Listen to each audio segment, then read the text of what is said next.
सरकार है ये सरकार ईवीएम से चुन कर आती है, जबकि हम लोग वोट देते हैं, मतदान देते हैं ताकि हमारा समस्या दूर हो, लेकिन वो सरकार ईवीएम से चुन कर आती है। इसलिए वो ईवीएम को बचाने का काम कर रही है, वो हमारी समस्या को दूर करने का काम नहीं कर रही है। रिटायर्ड चुनाव आयोग कुरैशी साहब ने कहा है कि ईवीएम से गिनती वीवीपैट का 24 घंटे में किया जा सकता है। जोहार। जाकिर हुसैन पार्क रांची में भारत मुक्ति मोर्चा ने ईवीएम को लेकर जताई है आपत्ति। कहा, ईवीएम से मतदाताओं के वोटों की होती है चोरी।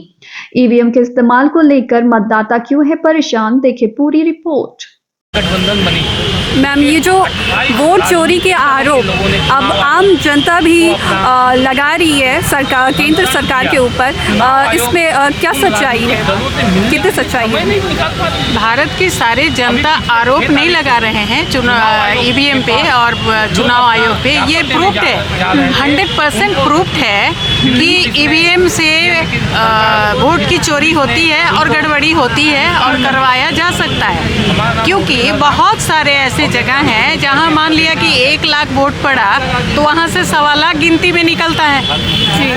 कहीं पे कोई प्रत्याशी खुद भी वोट डाला, उसका खुद का वोट नहीं निकलता है। तो इस तरह का 100% गड़बड़ी हो रहा है। ये आरोप नहीं लगा रहे हैं, ये प्रूफ है। सो हम लोग सरकार से यह कह रहे हैं कि ये सही नहीं है। जब से ईवीएम आया 2004 से, इससे पहले सभी राजनीतिक दलों के मैनिफेस्टो में किसान, मजदूर, महिला बहुत प्रखरता से मैनिफेस्टो में रखा जाता था। लेकिन जब से ईवीएम आया तो किसानों को दरकिनार कर दिया गया, विद्यार्थियों को दरकिनार कर दिया गया, युवाओं को दरकिनार कर दिया गया, क्योंकि उनको पता है कि ईवीएम में इन लोगों की ज़रूरत नहीं है। ये वोट कहीं भी कास्ट करे, हम ईवीएम के माध्यम से वोट कहीं भी निकाल सकते हैं, क्योंकि इलेक्ट्रॉनिक्स जब हम यहाँ बैठकर चंद्रयान को चंद्रमा में और अंतरिक्ष में ऑपरेट कर सकते, तो और एक बात जो ये भारत इलेक्ट्रॉनिक लिमिटेड BEL और NCIL national corporation of electronics limited की कंपनी जिस ईवीएम को बनाती है, ये चुनाव आयोग बता दे कि ये ईवीएम का मशीन किसका पेटेंट है। आप सोनी का कैमरा लिए, ये सोनी का पेटेंट है। चुनाव आयोग ये बता दे कि ये ईवीएम किसका पेटेंट है, ये किसी का पेटेंट नहीं है। और चुनाव आयोग स्वयं, क्योंकि जो जस्टिस लोकुल कमेटी ने अपने रिपोर्ट दिए, जिसमें टेक्नीशियन, चुनाव के जानकार और रिटायर्ड सुप्रीम कोर्ट के 6500 लोगों ने चुनाव आयोग को एक रिपोर्ट दिया। उस रिपोर्ट पे चुनाव आयोग चुपचाप बैठा हुआ है। उस रिपोर्ट में कहा गया है कि चुनाव आयोग के नियंत्रण में ईवीएम नहीं है। तो जिस ईवीएम से हम वोट कराते हैं और उसका नियंत्रण चुनाव आयोग पे ही नहीं है, तो जनता का नियंत्रण कहाँ से होगा।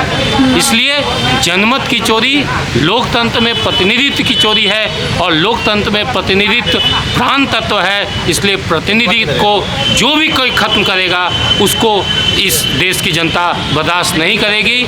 इसलिए लेकिन भारत में जो चुनाव आयोग है, भारत की मैक्सिमम पार्टियां केवल बीजेपी को छोड़कर अधिकांश पार्टियां ये कह रही है कि बैलेट पेपर से चुनाव होना चाहिए। लेकिन सरकार और चुनाव आयोग इस बात पर अड़ी हुई है कि नहीं, ईवीएम से ही चुनाव कराया जाए। और जब से ईवीएम से चुनाव शुरू हुए हैं, अभी वर्तमान में जितनी भी सरकारें बन रही है, अभी वर्तमान में जो भाजपा की सरकार चल रही है, इन्होंने ईवीएम से सरकार बनाने के बाद लगातार किसानों के विरोध में कानून पास किए, मजदूरों के विरोध में कानून पास किए, विद्यार्थियों के विरोध में कानून पास किए। अभी ड्राइवर बड़े पैमाने पर धरनारत आंदोलनरत है, ड्राइवरों के विरोध में कानून पास किए। यानी जितने भी सामाजिक तबके हैं, सभी के विरोध में एंटी कॉन्स्टिट्यूशनल पॉलिसी और नीति लागू की जा रही है। तो जब लोग विरोध कर रहे हैं तो उन पर लाठियाँ चार्ज की जा रही है, फर्जी मुकदमे डाले जा रहे हैं, उनको जेल में डालने का काम किया जा रहा है, उनके खिलाफ CBI और ED लगाया जा रहा है, बहुत सारी चीज़ें। तो ये जो तरीका है, ये निश्चित रूप से ये तानाशाही तरीका है। और वर्तमान में जो सरकार में बैठे हुए लोग हैं, वो संविधान बदलने की बात कर रहे हैं। एक तरफ संविधान लागू होते रहते हुए दूसरे संविधान की बात करना, ये संविधान द्रोह है। तो ये संविधान द्रोह की जो बातें करने वाले लोग हैं, ये ईवीएम से चुने हुए लोग हैं। तो अभी उनको मालूम है कि लोकतंत्र में चुनाव होता है, चुनाव में जनता ही लोगों को चुनती है, लेकिन अभी चूंकि जनता नहीं चुन रही है, जनता किसी को भी वोट देती है, वो मसीह से जिसको चाहे उसको सरकार बनाते हैं। तो इस वजह से उनको भय नहीं है जनता का, इसलिए जनता के विरोध में भारत के मूल निवासी, भारत के लोग जो है उनके विरोध में कानून बना रहे हैं। तो इसलिए हम लोग ईवीएम की बजाय बैलेट पेपर से चुनाव होना चाहिए, इस मांग को लेकर हम लोग जो है यहाँ पर आंदोलनरत हैं, लड़ाई लड़ रहे हैं। तो सर, बीजेपी की सरकार आरोप लगाती है कि विपक्ष अपनी हार से घबराकर इस तरह के मुद्दों को जोर दे रहे हैं, ईवीएम पे जोर दे रहे हैं। 2004 और 2009 का जब चुनाव हुआ था, तो उस चुनाव के बाद आरवाड़ी और सुब्रमण्यम स्वामी जो बीजेपी में थे, वही सुप्रीम कोर्ट में गए थे कि ईवीएम से जो है ये लोकतंत्र खत्म हो रहा है। तो उसका डिसीजन 8 अक्टूबर 2013 को आया। ये बात बीजेपी के लोग ही बोल रहे थे। तो ये कैसे कह सकते हैं कि वो वोट घबरा रहे हैं?